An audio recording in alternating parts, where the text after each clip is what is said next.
నమస్కారం. RTI 9 news కి స్వాగతం.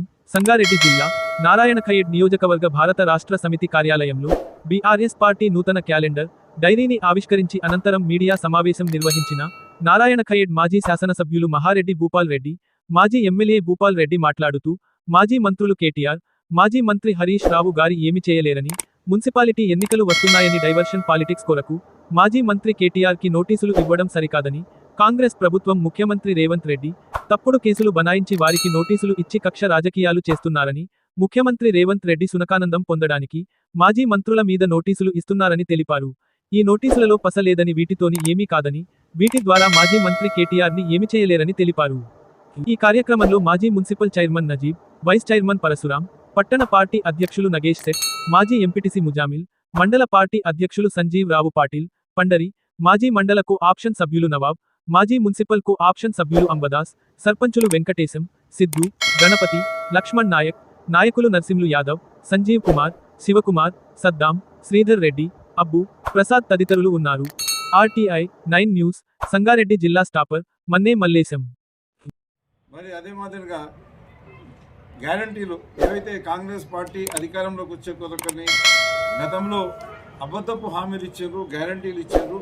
ఆ గ్యారంటీల గురించి కూడా రెగ్యులర్గా నిలదీయడం మూలంగా దానివల్ల కూడా వాళ్ళు ఇబ్బంది పడి తట్టుకోలేకనే వీళ్ళని ఏ రకంగా వేధించాలి, బీఆర్ఎస్ నాయకులను ముఖ్యంగా కేసీఆర్ని, కేటీఆర్ని, హరీష్ రావు గారిని అని చెప్పేసి వాళ్ళు ఇలాంటి చర్యలకు పాల్పడుతున్నారు. ఒక్కటి కాదు, వాళ్ళు వచ్చిన నుంచి ఒకటే, వాళ్ళకు వేరే పని లేదు, డెవలప్మెంట్ లేదు, అటు సంక్షేమం లేదు, కేవలం ప్రజలను తప్పుదారి పట్టించే కొరకని ఈ ఒకటి కాగానే ఒకటి మరి ఎంక్వైరీ చేసి, కాళేశ్వరం మీద ఒక ఎంక్వైరీ, దీన్ని మన ఇప్పుడు ఈ సీట్ ఎంక్వైరీ ఇదొకటి, ఇట్లా రకరకాల ఎంక్వైరీలు పెట్టేసి మేము జైలు పంపుతాం, అది పంపుతాం, ఇది పంపుతాం అని చెప్పేసి 2 సంవత్సరాల నుంచి కాలయాపన చేసి ప్రజలకు సంక్షేమ పథకాలు అందించలేదు, అభివృద్ధి అందించలేదు అని చెప్పేసి తెలియజేస్తున్నాను.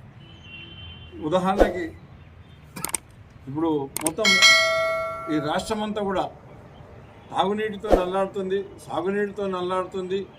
అవన్నీ కూడా పట్టించుకోకుండా పవర్ కూడా ఈ కాంగ్రెస్ గవర్నమెంట్ అధికారంలోకి వచ్చిన తర్వాత కనీసం 12 గంటల కరెంటు కూడా వస్తలేదు. ఆ వచ్చే కరెంటు కూడా క్వాలిటీ కరెంటు రాకపోవడం మూలంగా పంటలన్నీ ఎండిపోతున్నాయి, మోటార్లు కాలిపోతున్నాయి, రకరకాల ఇబ్బంది అవుతున్నాయి. మరి హామీలు కూడా ఏమైతే రైతులకు ఇచ్చిన హామీలు ఉన్నాయో 2 లక్షల రుణమాఫీ చేస్తామని చెప్పేసి రుణమాఫీ ఎగ్గొట్టిండ్రు. దాని మీద పెద్ద ఎత్తున ఉద్యమం చేసింది కాబట్టి మరి వీళ్ళకు కక్ష సాధింపు చర్య తీసుకుంటారు. అదే మాదిరిగా ఈ రైతు బంధు పథకం ఏదైతే ఉండేనో దాన్ని రైతు బంధును కూడా ఆల్మోస్ట్ రద్దు చేశారు కాబట్టి దాని మీద కూడా ఉద్యమాలు చేపడుతుంది కాబట్టి దాని కొరకని కూడా వాళ్ళు ఈ రకంగా మరి బీఆర్ఎస్ నాయకులని పెద్దల్ని వేధిస్తున్నారని చెప్పేసి తెలియజేస్తున్నాను. ఇంకా ఎన్ని హామీలు ఇచ్చిండ్రో ప్రతి ఒక్కటి కూడా తులం బంగారం అది లేదు, ఆడపిల్లలకి 2500 రూపాయలు అది లేదు, మరి నిరుద్యోగ యువతకు ఉద్యోగాలు లేవు. ఇవన్నిటి మీద పోరాటం చేస్తుంది కాబట్టి మరి ఈ డైవర్షన్ చేసే కొరకని మా మీదనే ఏదో అబండాలు వేసి ప్రజల లోపల మమ్మల్ని తక్కువ చేసి చూపిద్దామనే ప్రయత్నం, బీఆర్ఎస్ పార్టీ నాయకులను తక్కువ చేసి చూపిద్దామనే ప్రయత్నం కొనసాగుతుంది. కానీ ఈ ఎట్టి పరిస్థితుల్లో ప్రజలు నమ్మే పరిస్థితులు లేరు. తప్పకుండా వీళ్ళు ఏదైతే ఈ ఎంక్వైరీలలో ఖచ్చితంగా బయటకు వస్తారు. వచ్చిన తర్వాత ప్రజలు ఈ మున్సిపల్ ఎన్నికల్లో కానీ అదే మాదిరిగా జరగబోయే జడ్పీసీ, ఎంపీసీ ఎన్నికల్లో కానీ భవిష్యత్తులో జనరల్ ఎలక్షన్లో కానీ ఖచ్చితంగా బీఆర్ఎస్ పార్టీకి పట్టం కట్టి బీఆర్ఎస్ పార్టీకి ఆదరిస్తారని చెప్పేసి తెలియజేస్తారు.